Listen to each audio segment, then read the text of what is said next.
자, 우리 한번 이렇게 인사 한번 해보겠습니다. 샬롬, 샬롬. 네, 여러분들 한 주간 평안하셨어요? 정말 평안이란 단어가 이 한 주간 동안은 더 간절하지 않았을까 저는 생각이 듭니다.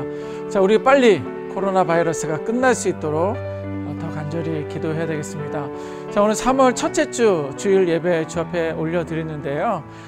우리가 말씀 나누기 전에 5가지 질문을 하도록 하겠습니다. 5가지 질문의 대답이 뭐죠? 그렇죠. 예수 그리스도입니다. 자, 질문 잘 들어보겠습니다. 잘 들어보시고 대답해 보십시오. 첫 번째 질문입니다. 코로나 바이러스로 인해서 우리가 사랑부실에서 예배하고 있지는 못하지만 각 가정에서 예배를 드리는 동안 우리들의 예배를 받으시는 분은 누구일까요? 예수 그리스도. 그렇죠. 자, 두 번째입니다. 우리가 어쩔 수 없이 집에서 예배를 드리고 있지만 그럼에도 우리들의 예배와 또 우리들의 찬양을 기뻐 받으시는 분은 누구일까요? 예수 그리스도. 그렇죠. 자, 세 번째 질문입니다. 우리 친구들의 이름을 일일이 기억하시면서 우리들의 이름을 하나하나 불러주시는 분은 누구일까요? 예수 그리스도. 그렇죠. 자, 네 번째 질문입니다. 자, 어느 누구보다도 나를 더 사랑하시는 분은 누구일까요? 예수 그리스도. 그렇죠. 마지막 5번째입니다. 나보다 나를 더 사랑하시는 분은 과연 누구일까요? 예수 그리스도. 그렇습니다. 근데 예수 그리스도는 딴 세상에 있는 분이 아니라 오늘 우리들이 살고 있는 이 현장 가운데 나보다 나를 더 사랑하시고 나의 이름을 기억하시며 우리들의 이름을 불러주시는 분이 바로 예수 그리스도이십니다. 예수님과 동행할 수 있는 우리 모두가 되시기를 주님의 이름으로 축원합니다. 아멘. 오늘 말씀을 같이 한번 천천히 읽어보도록 하겠습니다. 시작. 좋은 땅에 뿌려졌다는 것은 말씀을 듣고 깨닫는 자니 결실하여 어떤 것은 100배, 어떤 것은 60배, 어떤 것은 30배가 되느니라 하시더라. 아멘. 자, 오늘 본문 내용의 말씀은 씨앗 이야기입니다. 듣고 깨닫는 은혜에 대해서 말씀을 나눌 텐데 잘 들어보시기를 바랍니다. 자, 여기 그림에 보면 한 농부가 나옵니다. 제 꽃갱이를 들고 있고 밀짚 모자를 쓰고 있는 그 친구가 농부입니다. 자, 농부가 여러 가지 밭의 모양이 나오는데 거기서 과연 뭘 하고 있을까요? 아하, 저기 보니까는 손에 씨를 들고 있군요. 자, 왼손에 보면 검게 보이는 것들이 있죠? 그것이 바로 씨입니다. 씨앗인데 씨앗을 과연 농부가 어떻게 하고 있는지 한번 볼까요? 첫 번째는 길가에 씨를 뿌리고 있군요. 길가는 우리가 걸어 다니고 뛰어 다닐 수 있고 또 자전거나 차가 다닐 수 있는 곳이 바로 길가입니다. 왜 농부는 길가에다 씨를 뿌렸을까? 너무도 궁금합니다. 자, 두 번째로 농부는 어디다 씨를 뿌렸을까요? 아하, 돌밭에다가 뿌렸군요. 저기 보니까 큰 돌, 작은 돌들이 많이 있는 곳에다가 농부는 씨앗을 뿌리는 그런 모습을 보게 됩니다. 자, 세 번째는 어디다 씨를 뿌렸을까요? 아하, 가시떨기에다 뿌렸군요. 여러분들 가시떨기가 뭔지 알죠? 장미꽃을 보면 가시가 돋아났죠? 특별히 이쁜 꽃에는 가시들이 많이 돋아난 것을 볼 수가 있습니다. 장미꽃도 우리가 참 이쁜 꽃인데 거기도 가시가 난 이유는 그 이쁨을, 아름다움을 보호하기 위해서 이렇게 가지에 가시가 생긴 것을 보게 됩니다. 그런데 농부는 그 가시밭에다가 씨를 뿌렸군요. 자, 네 번째, 농부는 어디다 씨를 뿌렸을까요? 아하, 좋은 땅에다 씨를 뿌렸군요. 자, 이렇게 그러면 오늘 말씀해 보니까 농부는 4가지 밭에, 길가에다가 또 돌밭에다가 또 가시밭에다가 좋은 땅에다 뿌렸는데 오늘 농부 이 씨앗 이야기를 통해서 하나님께서 우리들에게 주시는 과연 메시지는 무엇인가 한번 보도록 하겠습니다. 자, 씨앗이라는 것은요, 곧 하나님의 말씀을 이야기합니다. 그렇다고 한다면 씨앗을 길가에다가 뿌렸다라는 것은 뭘 이야기하는 걸까요? 첫 번째인데 우리 같이 한번 읽어보도록 하겠습니다. 1번입니다. 시작. 하나님의 말씀은 누구에게나 들을 기회가 주어진다. 그렇죠. 어떻게 보면 우리는 사람들을 가려서 만날 때가 있습니다. 아하, 저 친구는 잘생겼으니까 내가 한번 사귀어볼까? 만나볼까? 이런 생각을 갖기도 하고요.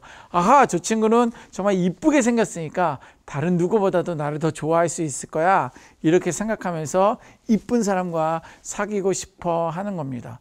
또 어떻게 보면 저 친구는 돈이 많으니까 나에게 맛있는 것도 많이 사줄 수 있을 거야.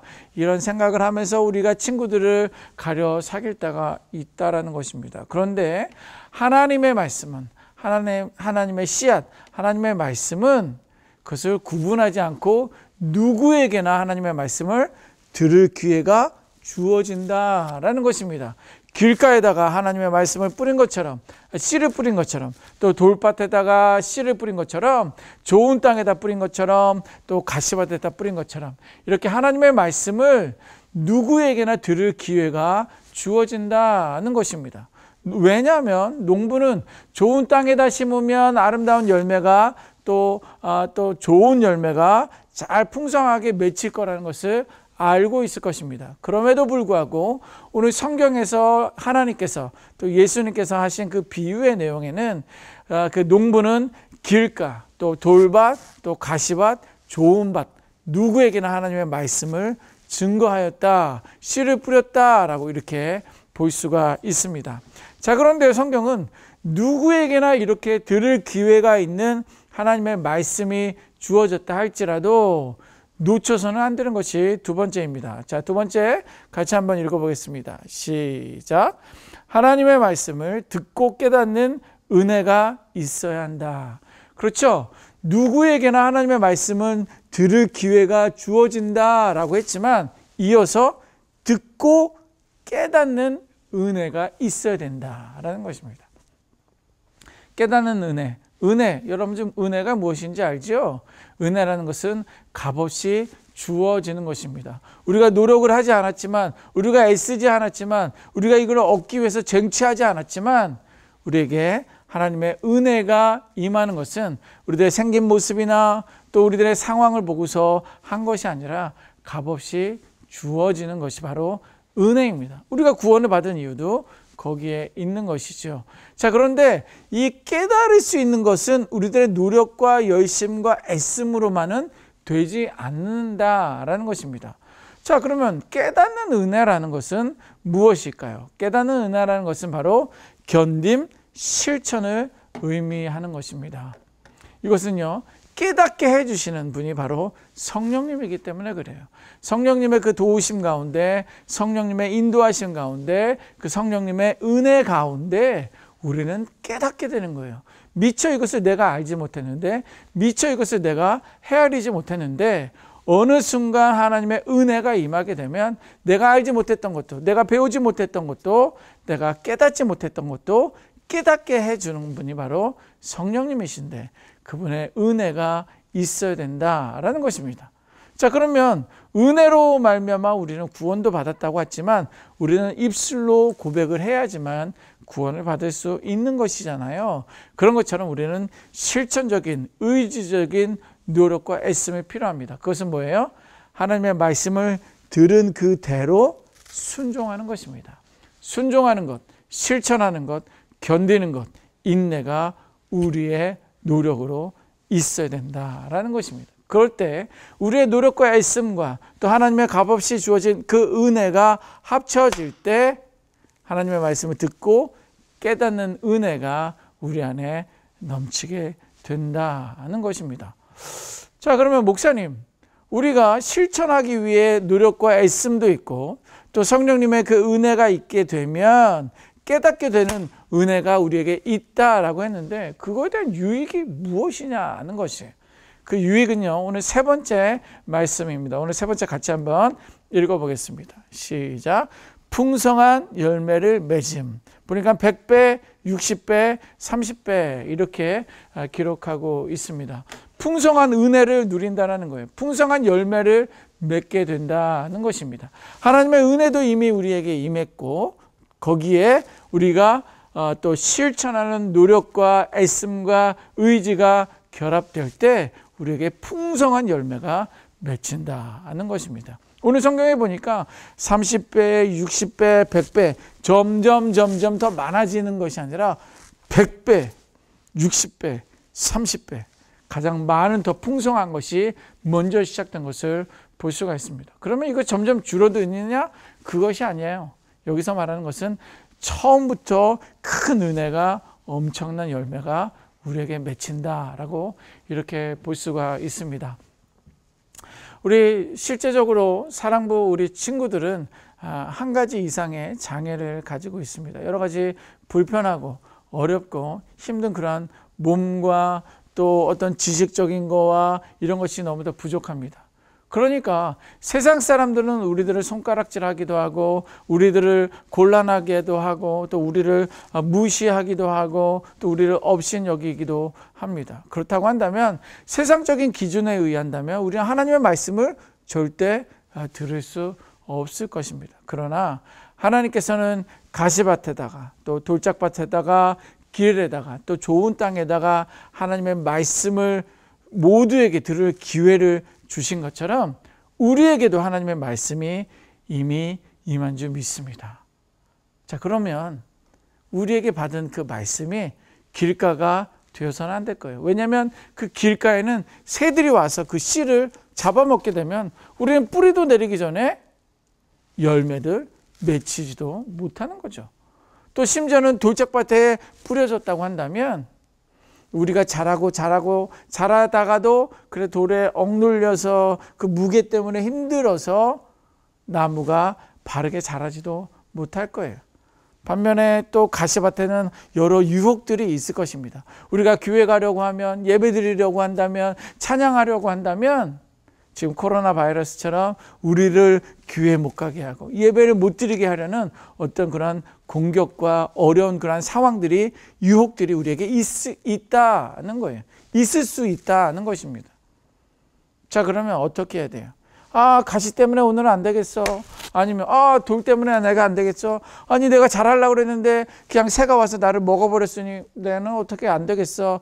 이렇게 해서 끝나는 것이 아니라 우리가 좋은 땅으로서의 준비도 필요한 것뿐만 아니라 하나님의 은혜도 사모하며 실천하며 견디고 인내하는 그 애씀도 우리 안에 있어야 된다는 것입니다. 그때 우리에게 풍성한 열매가 맺히는 거예요. 열매라는 것은 좋은 나무에 좋은 열매가 맺게끔 되어 있습니다. 여러분, 올 한 해 열매 맺어 자라가는 우리들이라는 주제로 우리가 시작하고 있는데 올 한 해는 풍성한 열매가 맺혀지기를 원합니다.